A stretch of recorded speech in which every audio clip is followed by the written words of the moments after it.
Hello again, and welcome back to this series where we talk about developing a modular subtitle sequencing system in Unity using Timeline.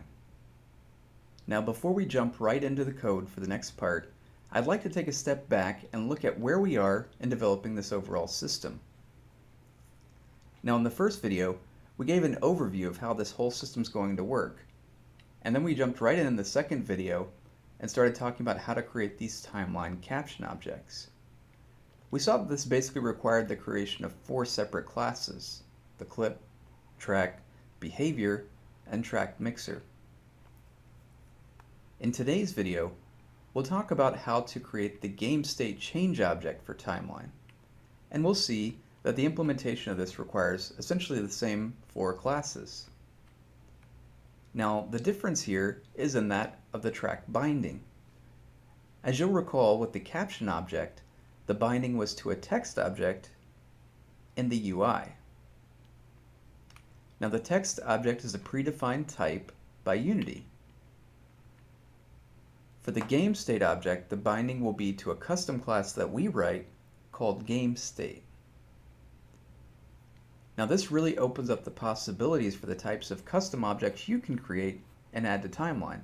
Because it's a custom class we'll write, we control all the properties and behaviors of that object, so really it opens up the world of possibilities for what you can create. You can imagine, for instance, how you can very easily extend this system to create a nice cutscene editor. Alright, but because the whole purpose of this object is to make changes in the state of the game, we will have to give the other game systems a way of understanding these changes, and that will be the purpose of the GameState registration system. Now I've colored it orange here because it's just going to be sort of a code stub that will give the base functionality needed for our subtitle sequencing system to work. It's not going to necessarily be a fully fleshed out system, and as we go through these sort of through this timeline of what we're going to develop here, any of these code stubs I'm going to color in orange. Okay, so what's on the screen now pretty much describes the editor side of this object. So this will allow us to basically add caption clips and GameState change clips to the timeline and really just provide us with that nice editor tool that we want. The next piece of this is to take all of those sequenced changes, those sequence keys and timeline, and write that out to a script. Now, as you'll recall from the first video, we do this by breaking the link between the editor and any runtime changes, and likewise between the player HUD and any of the game systems. And the way that we'll do this with the script writer is by using the scriptable object. This is the centralized object that breaks the link between the editor and the runtime. Okay, and now because all this is an editor tool, we will need to write a nice we will need to do some editor scripting to provide a nice end user experience here. Alright, so once we have the script written out, we can finally write the runtime audio log player so that this thing can actually play during runtime. But because during runtime we won't have the use of timeline anymore, remember the timeline's only used for our editor tool, we will need to create a custom alpha blending system for the captions. So as you recall from the second video, the subtitles had this nice blending between them. Unless we implement our own custom system, that's not going to be supported during runtime. So that's why we'll need to create that here. I'm pretty excited about that. That'll probably be 2 or 3 videos from now.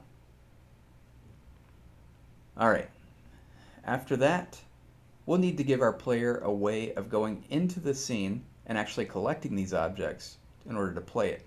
Now I've colored this in orange because this is going to be a very rudimentary system.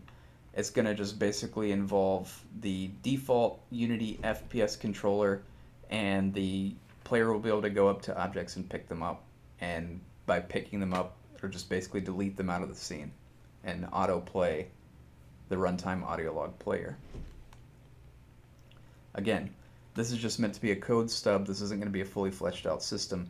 If you would like to see a fully fleshed out interaction system that's very sophisticated, I would recommend the Dead Earth tutorials on GameInstitute.com. Again, I can't recommend these tutorials enough. They're by far the best game development tutorials out there.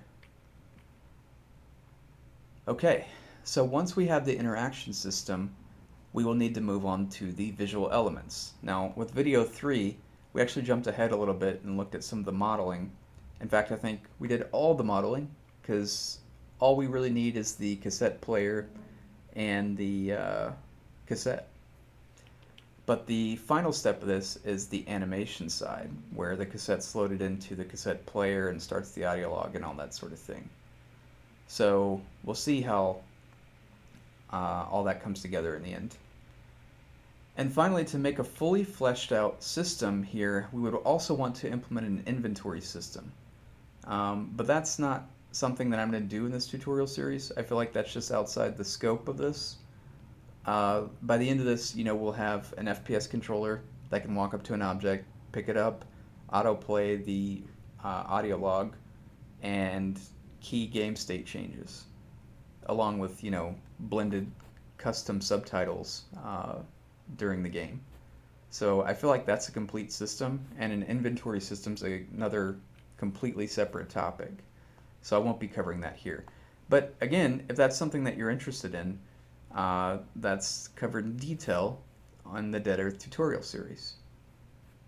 Alright, so without further ado, let's jump right into the code for implementing our custom timeline game state objects.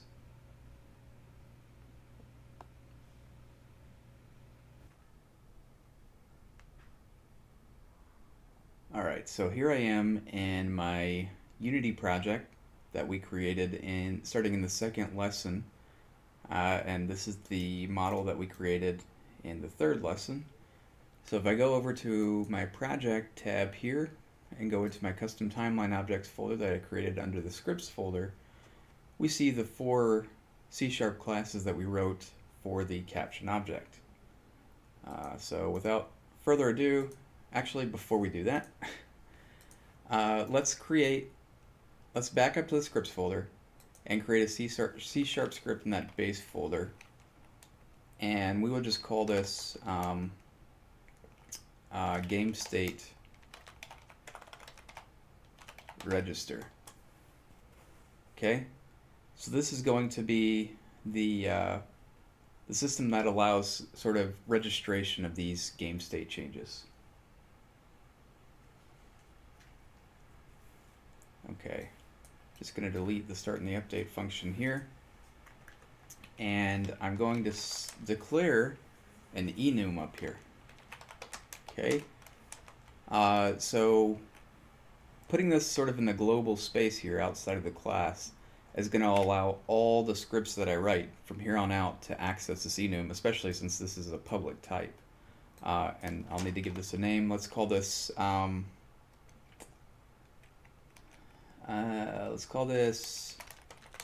game states. Okay, so here's where we would add basically any of the game state changes that we would like to key. In fact, maybe I'll call this game state changes. So for instance, we might have something called access code or power or door key. Okay, so I don't like the name game state changes. Let's change this to just state. So now game state has a state, which we're going to give the name state, and it'll also have a value. Okay, so you might imagine that we would say, power is equal to on, or access code is equal to true or false, or whatever you really want. The purpose is not, you're not defining some hard set of values that you need to have here. what you're basically doing is giving yourself an understanding of how in other systems you'll implement to understand these game state changes and make changes to those systems in accordance with these game state changes. Now in the first system that I developed, both of these were strings, and you could do that. You could also make this a string. Adding an enumeration here is a nice option because you'll see in the inspector it gives us a nice drop down for choosing these things, and anytime you want to add or delete one of these states to your game state changes, you just have to come in here and add another comma and type out what you want it to be. We need to basically just implement this so that there's only ever one game state register in the project.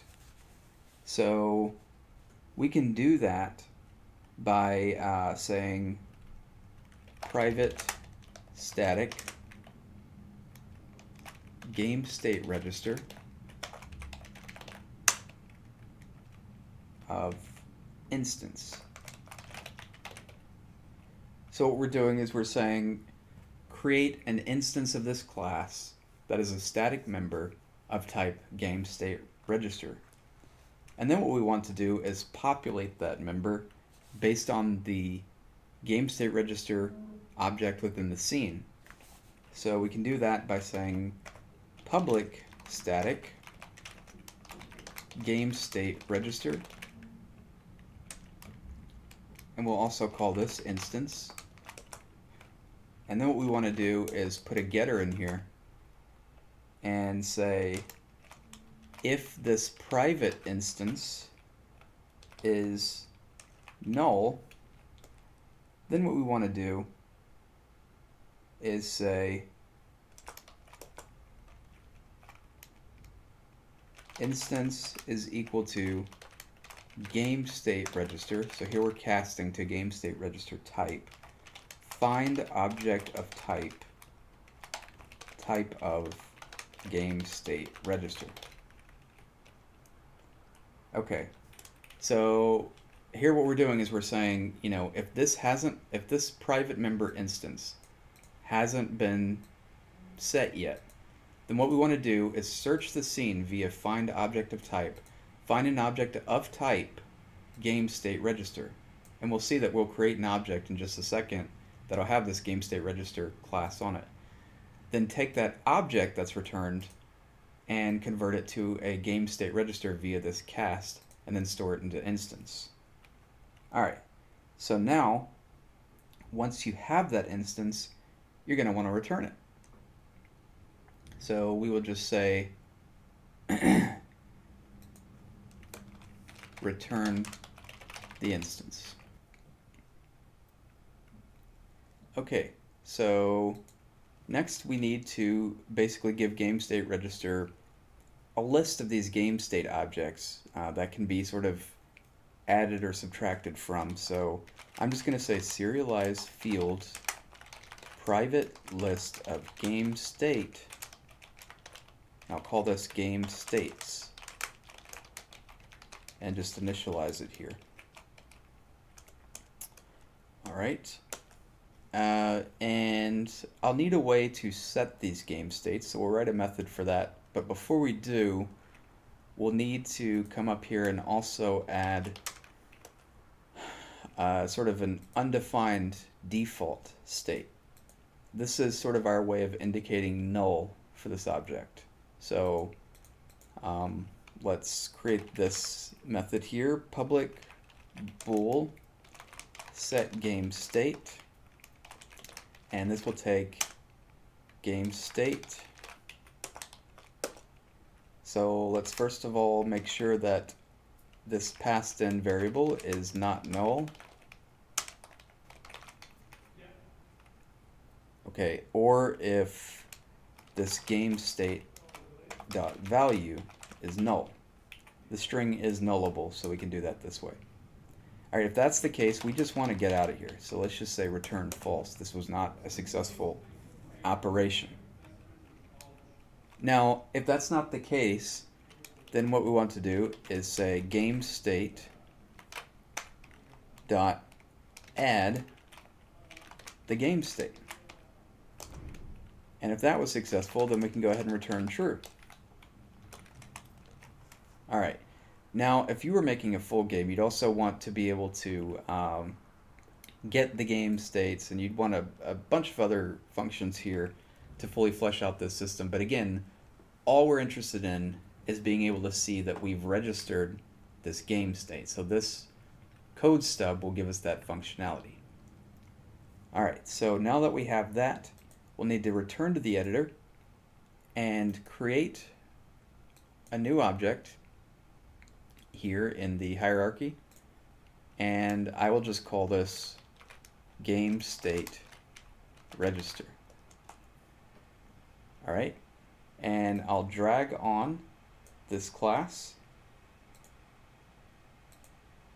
and you see this is our list of game states registered within this object. Currently it's empty. Let's go back to our custom timeline objects folder and start to create these game state change objects. So I'll call this game state clip, game state track,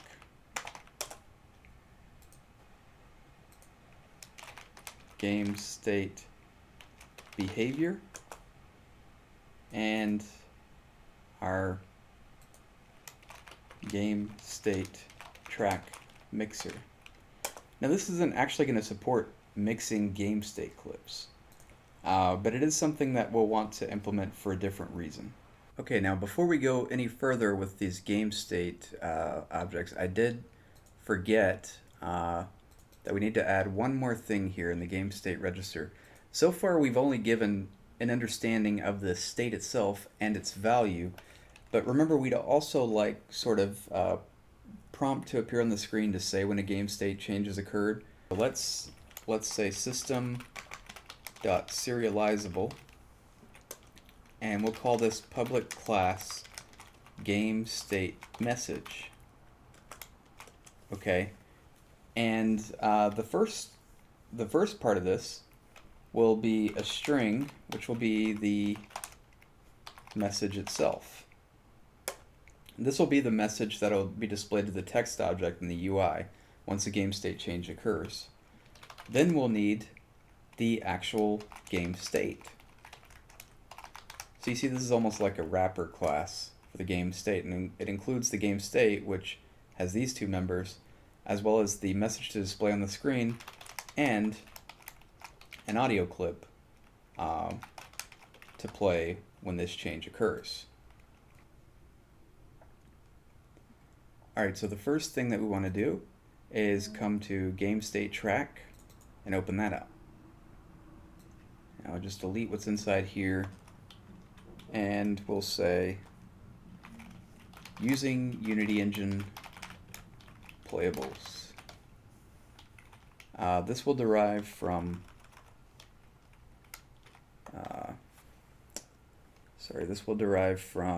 track asset. I think I need timeline for that. Okay, and let's see, we'll also need to say track binding type is type of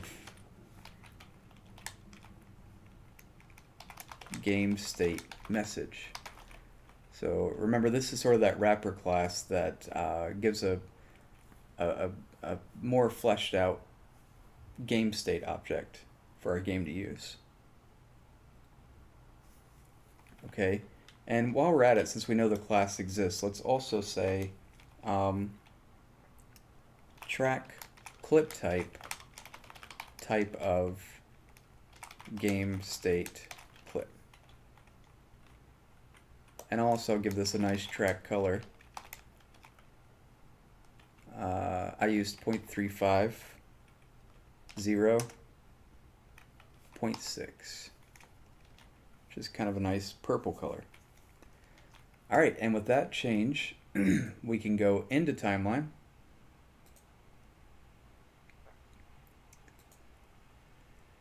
and add a game state track. So you see we have our game state track here. it doesn't have an assignable binding here because this is a custom class that we wrote. So again, I'm not going to be able to add clips to here because I haven't defined what a GameState clip is yet. So let's go back and do that now. I'll add the Unity engine playables, and this will derive from playable asset. So let's just first of all define the members that we want in the clip. So we're going to want a GameState message. We're going to want to be able to set that whole thing up. What is the state? What is the value of the game state? What's the message we'd like to display? The audio clip, and all those sorts of things. So that's what GameState message will give us. And we'll just call this state message. And then we're also going to want to know, these are sort of left edge triggered. And what I mean by that is once the timeline hits the left edge or the start value of this clip, it'll know to trigger this event. It doesn't matter how large you make these clips in the timeline, except you don't want them to overlap with other clips, but it's just basically only triggered on the left edge, and that's all that matters. So we just need the start time of this. Okay, and that's it for this class right now. Okay, so now let's open up GameState behavior and add using Unity engine .playables. And now I'm not going to do quite as much explanation as I did in the second video because all of this is very similar. And if you just go back to the explanation in the second video, you should pretty much understand everything I'm doing here. But this is going to derive from playable behavior. And you'll remember that the behavior will need its own reference to the binding. So here I'll create a GameState message, which I'll call state message. And these GameState changes are only triggered on the left edge of the clip. So what I mean by that is it doesn't really matter how wide these clips are in terms of the duration of them. What really affects these GameState changes is the start time of the clip. So the only thing that I really need a reference to here is the start time of the clip. Okay, so now we need to implement the process frame function. I'll just delete this base called here, and I'll create this game state message that, remember, we can take this player data in and cast that as really whatever we want. So I'm going to basically, just like in the caption object, cast this to the binding of the track. Okay, so I have a local reference for this player data object. And now that I have that, I want to pass that along with this internal variable reference to the binding. Okay, so now that we have this behavior defined, we can go back to the clip. Alright, so now we can go and implement this create playable function.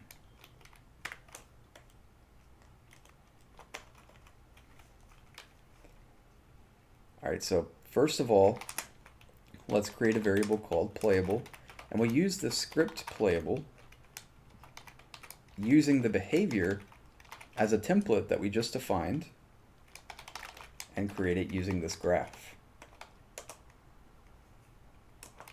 Okay, then we'll pull the behavior from this playable.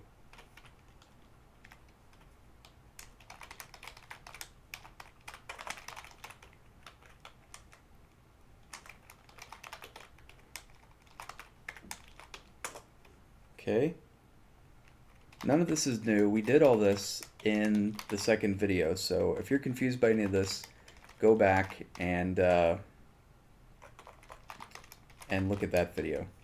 Okay, so we want to say GameState behavior dot state message is equal to state message.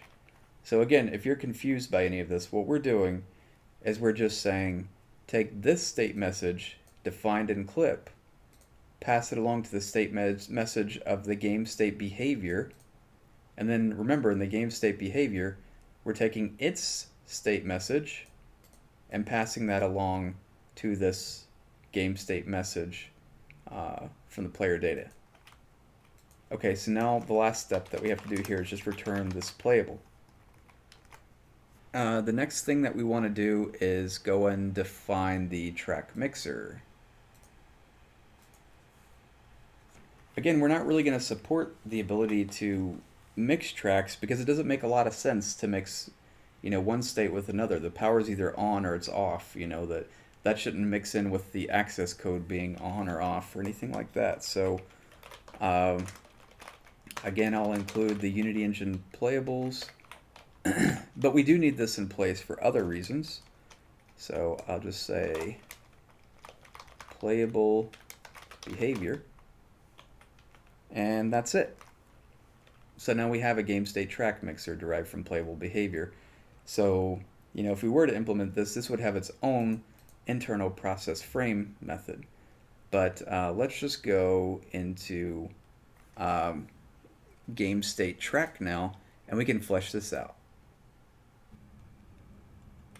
Okay, so with what we've implemented so far, if I try to add a GameState clip, you'll remember from the second video that as I move this along, these start and end times and everything's updated here, but not in our object that we actually need the start time. You see, as I move this along, that just stays at 0. That is why we will need to basically create this GameState mixer to process that frame and then pass it along to our track. So that's what we're trying to do right now. So within here, what I can do is say public override. Yep, there it is. Create the track mixer. And all we want to do is, first of all, we can call the getClips method to get every clip on this track. Okay, and then loop over each of these clips. So I'll say for each clip in getClips. I think we did something very similar to this in the second video. We want to convert that to a GameState clip, which we can do by saying GameState clip is equal to clip.asset. So pulling the asset off of that clip and then casting it as a GameState clip. Okay, now if that is not null, if you actually got a GameState clip out of that, then this is where we want to set up the properties of that state clip. So remember what we wanted was the start time, so now we'll say stateClip.start is equal to clip.start. Alright, and that's really all we want. The clip will manage all the properties of GameState manage itself. It's just a reference to that GameState message class. So we don't need to do anything there because clip doesn't know anything about that. So now we just say return script playable using the GameState track mixer, and then create this on the basis of the graph and the input count. Oops, that's got to go inside the function. Alright, so now we have everything we need to, and let's replace this with, this should be graph. Okay, so with that implemented, if we go back here, we see now that this GameState clip has a start time that updates as we drag it along the timeline. And that's what we wanted. And like I said, it manages its own internal class for that GameState message. And here would be the message that we'd want to appear when we when we play it during the runtime. This would be the audio clip that would play when that message appears. And this would be the state and the value of that state. So, here we see all of the states that we set up. And this is why I wanted to use the enumeration. It gives us a nice drop down. If we wanted to add or subtract them, we wouldn't be able to delete it from here in the inspector. We'd have to go into that GameState register class and add them to that enumeration. Um, okay, so now we have everything that we need to set up these caption clips and these game state changes. The next step in the next video is to take all that, write it out to a script, and then eventually use the runtime audio player and do all those additional things that we talked about, like creating an interaction system and that sort of thing. But until the next time, I hope you've enjoyed this video, and thank you for your attention. And if you haven't subscribed yet and you want to see more videos like this, please do. It lets me know you're interested in this series, and I'll continue to create videos if I see that you are. Thank you.